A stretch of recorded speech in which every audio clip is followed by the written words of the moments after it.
Two people hit retirement day at the same age, with the same salary history and the same exact portfolio value, same 401k balance, same S&P 500 index fund, same bond fund, same target date fund glide path.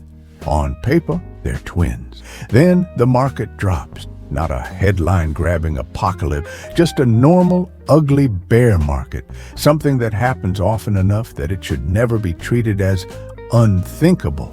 And here's the part that doesn't feel fair.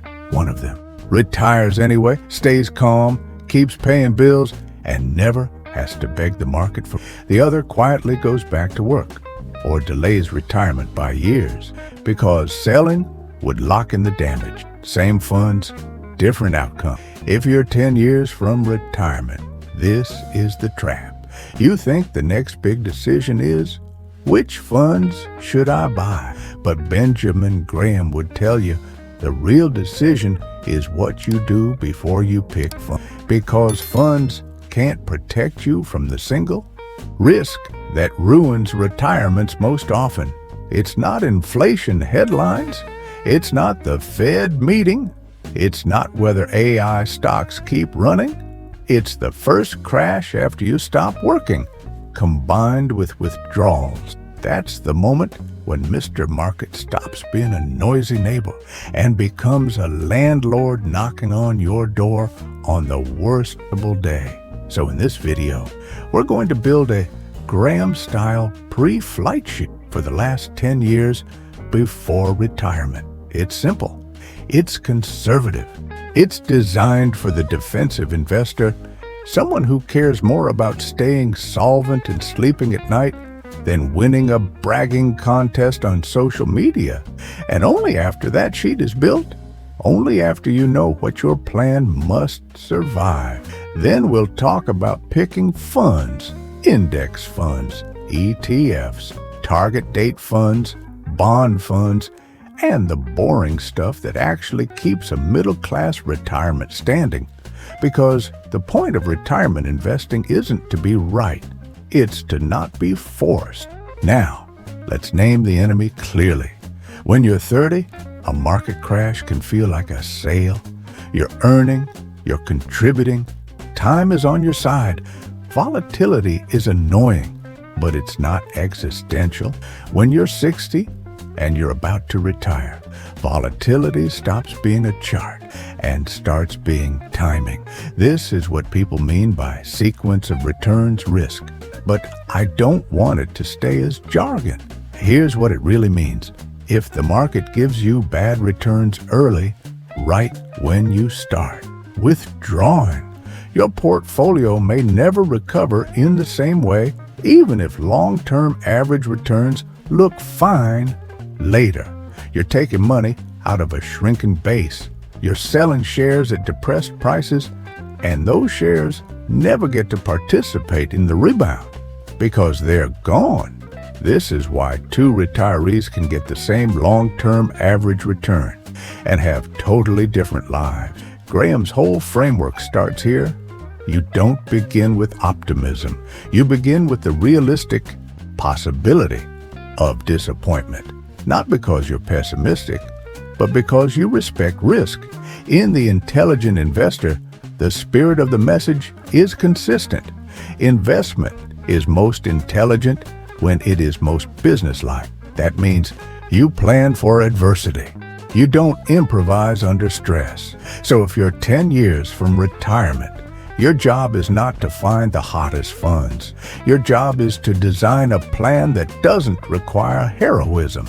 Here's your pre-flight sheet, 4 boxes. If you fill these in, honestly, you'll immediately know what you can safely own and what you can't before you pick a single ticker. Box 1, your income floor. This is the money that shows up whether the stock market is euphoric or depressed.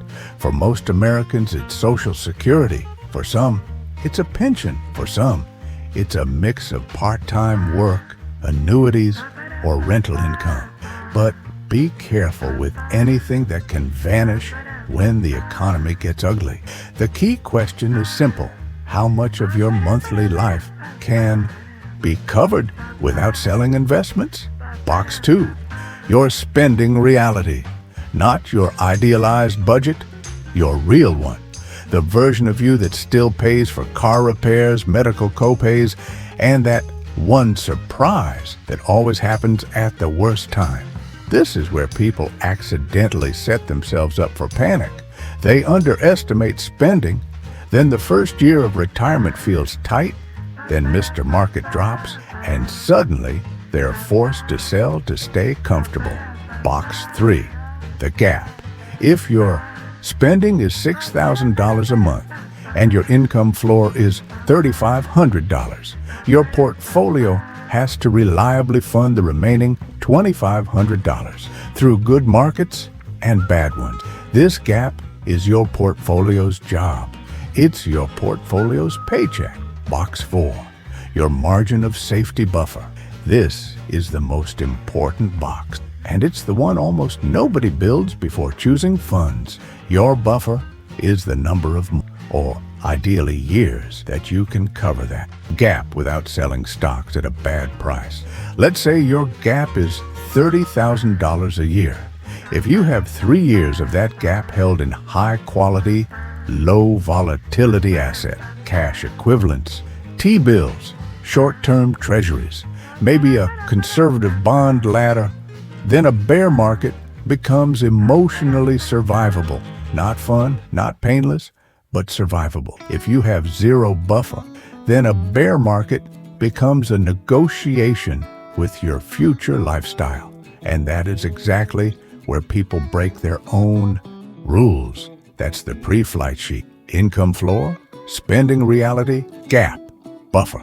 If you do nothing else in the next 10 years, do this, because this tells you your true risk capacity, not your personality test risk tolerance, not the slider on a robo-advisor, not what you think you can handle when markets are calm.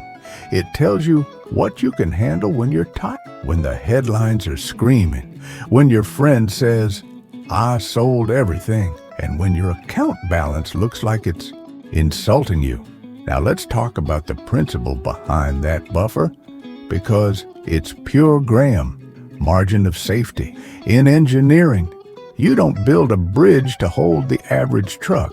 You build it to hold more than it should ever need to hold, because real life is messy. Wind happens, load happens, mistakes happen. Margin of safety is that extra strength. In retirement planning, your margin of safety is the ability to say, "I don't need to sell stocks this year." Read that again. That sentence is more powerful than any fund selection, because the biggest retirement mistakes happen when people are forced to make decisions in the worst market conditions. And this is where modern finance culture quietly harms people. It trains you to believe that the right portfolio is the one with the best 10-year return, the best story. But Graham didn't worship back. He worshiped survival. So what does this look like in practice? In a U.S. investor's life, it means you separate your money by job, not by excitement. You have money whose job is keep me stable. You have money whose job is grow over time. And you don't confuse the two. For the stable money, the goal is not high return. The goal is reliability, liquidity, predictability, low drama.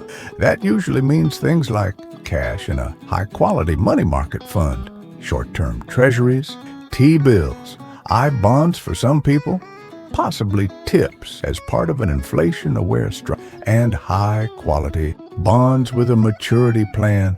And yes, this is the part that feels boring, which is exactly why it works, because boring assets aren't competing for your attention, they're competing for your trust.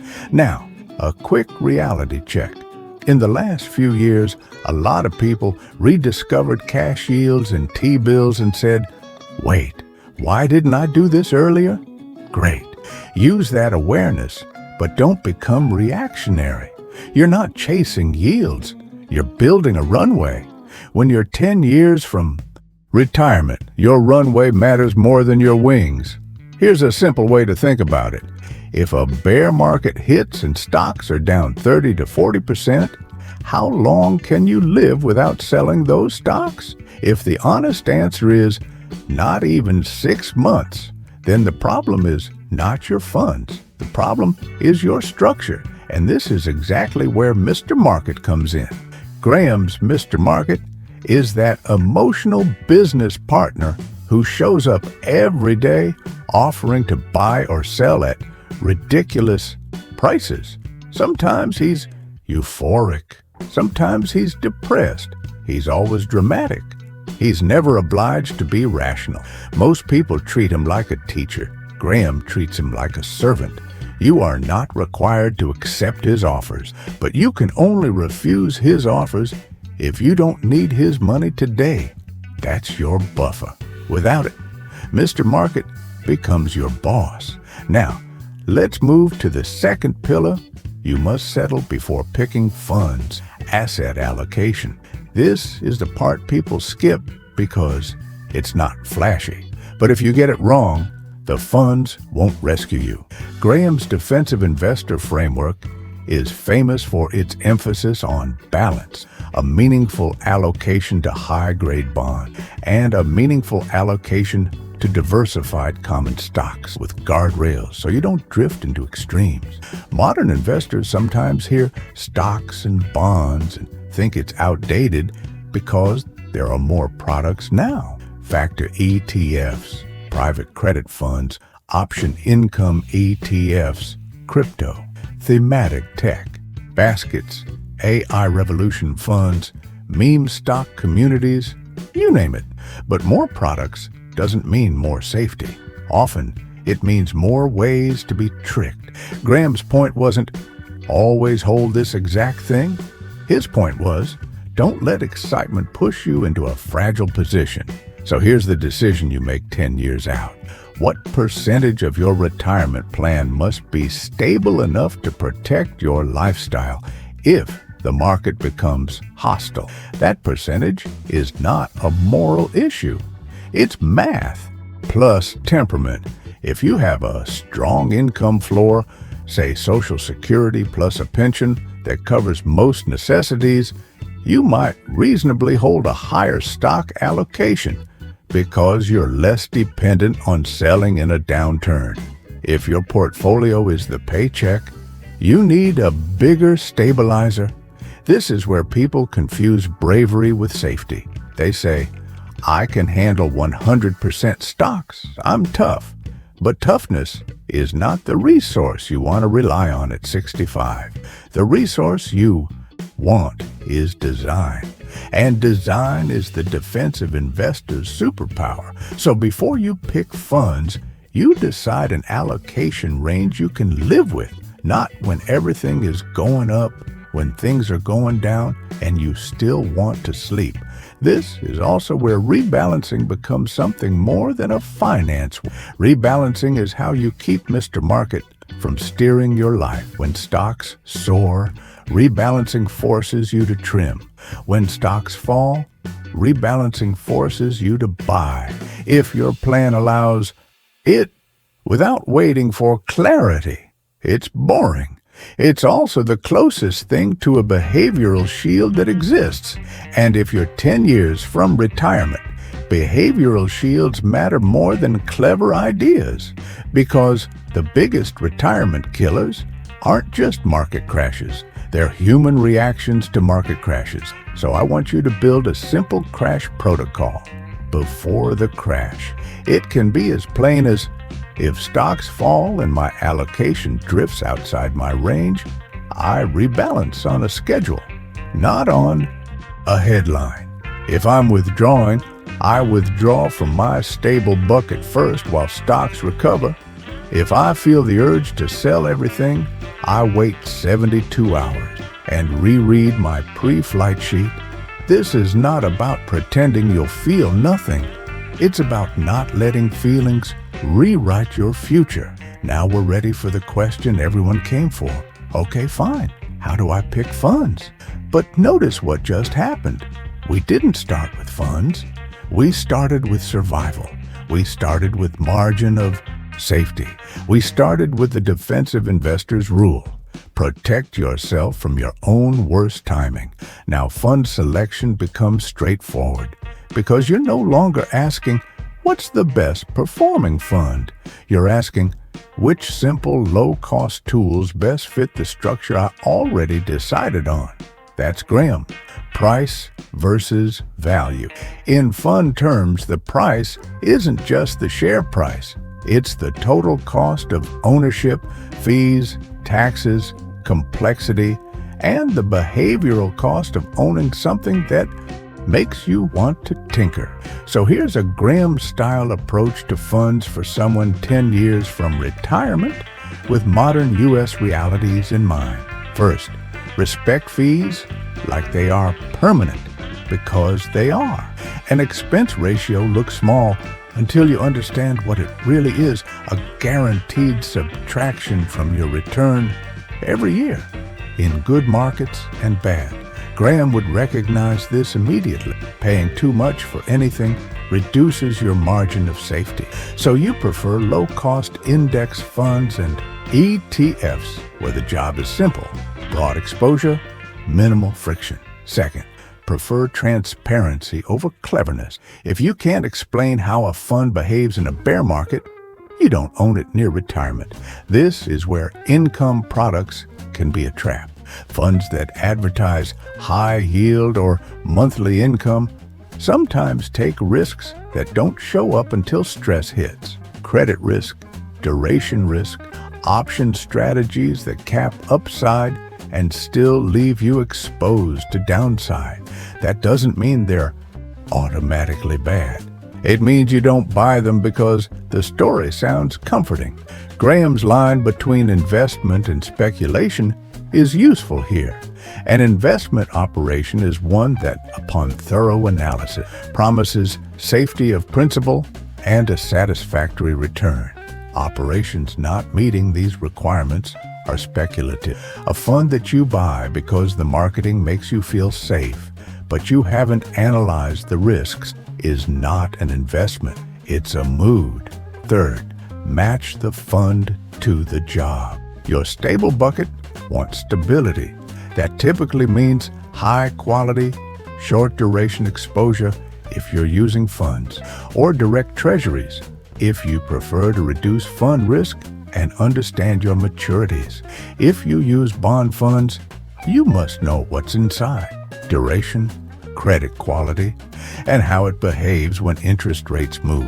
A long-term bond fund can drop sharply when rates rise. That's not a moral failure, it's math. But retirees often discover this the hard way because they assumed bonds equal safe. Bonds can be safe. Bond funds can be volatile. The difference is your understanding. Your growth bucket wants diversified equity exposure. Broad U.S. stock index funds, total market funds, and diversified international exposure can all play roles depending on your plan, your taxes, your account types, and your comfort. What you generally don't need 10 years from retirement is concentrated bets that rely on a perfect future. Thematic funds, narrow sector ETFs, next big thing, portfolios, and especially anything you bought because it was trending on a timeline. If you want to keep a small curiosity allocation, fine, but define it as speculation. Cap it. Treat it like entertainment. Don't let it pretend to be your retirement plan.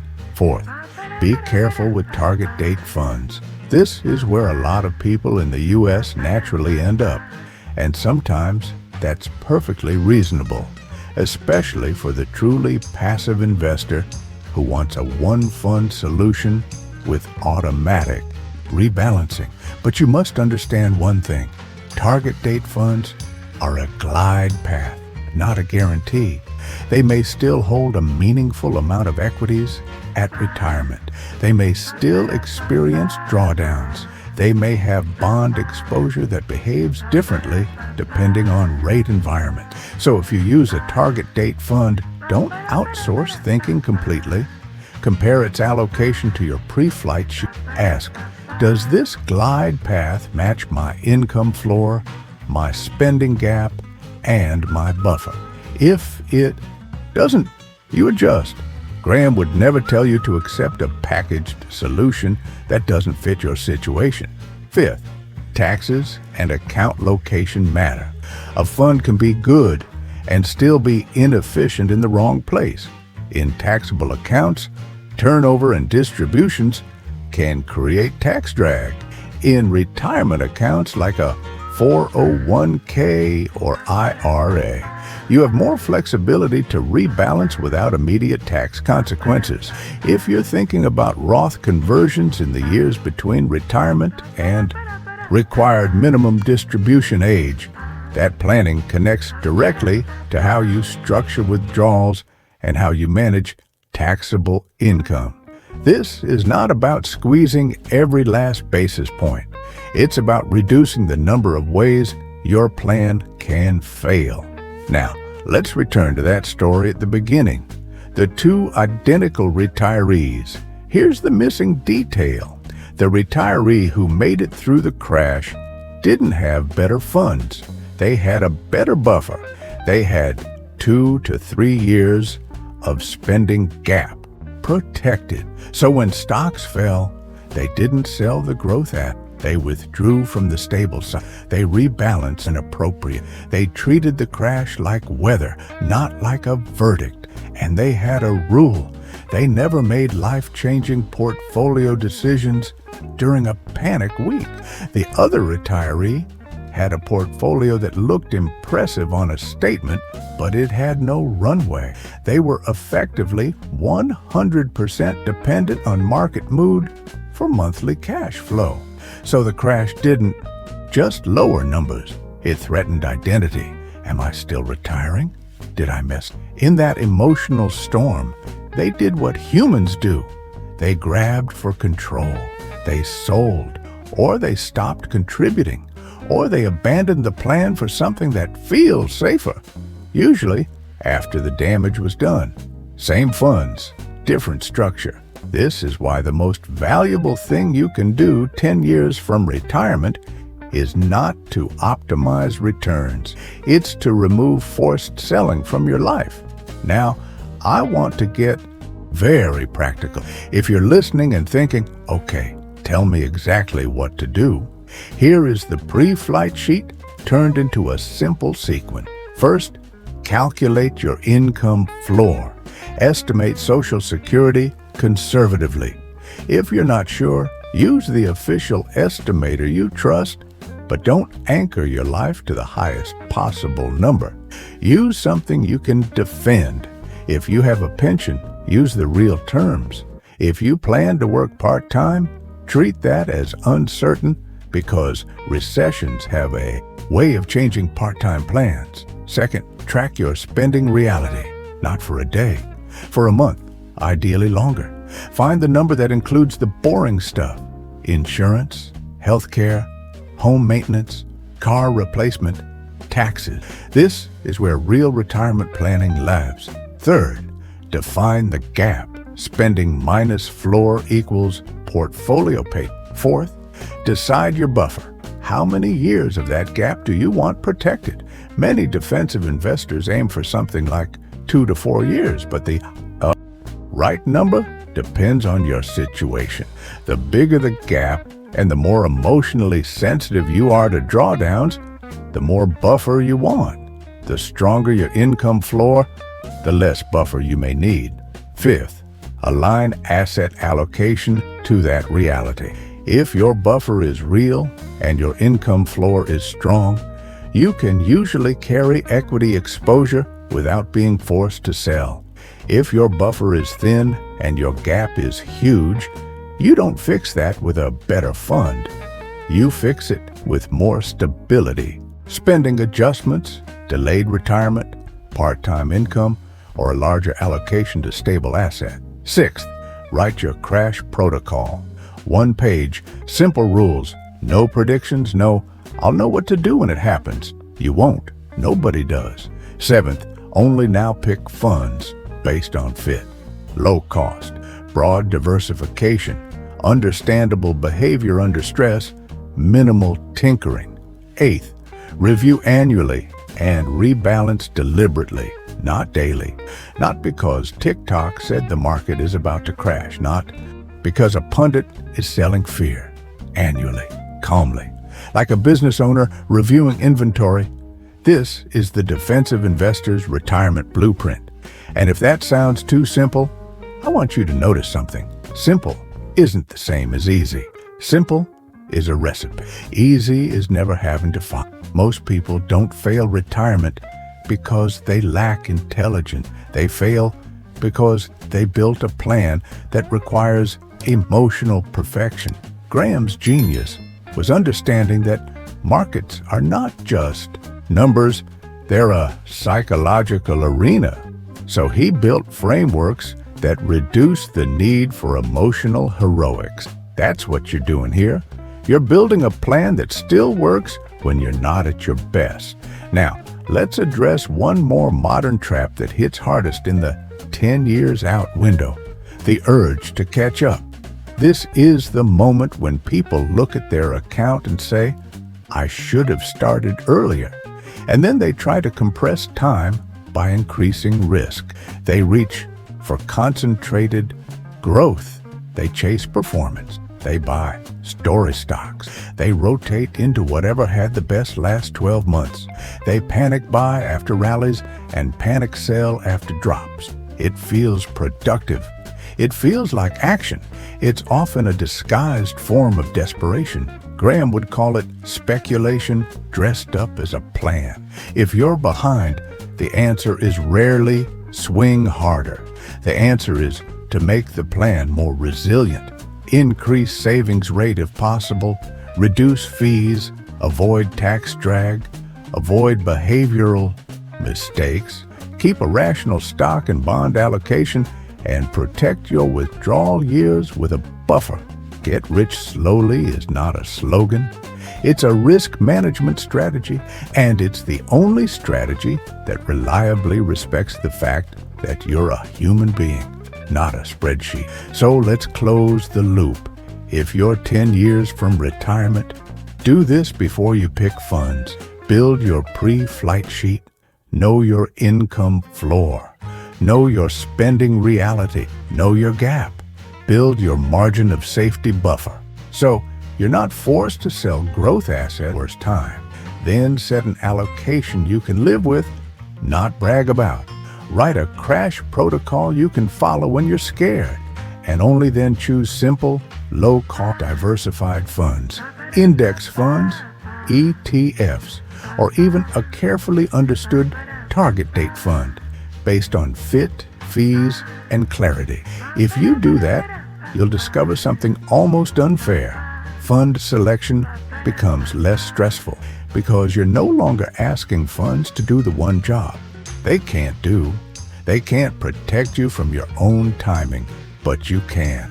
And that's the most Graham-like thing you can do with your money. Stop trying to be brilliant and start trying to be unbreakable.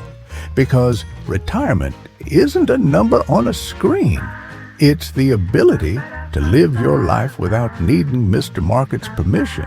And the moment you build that margin of safety, before you pick funds, you stop negotiating with noise.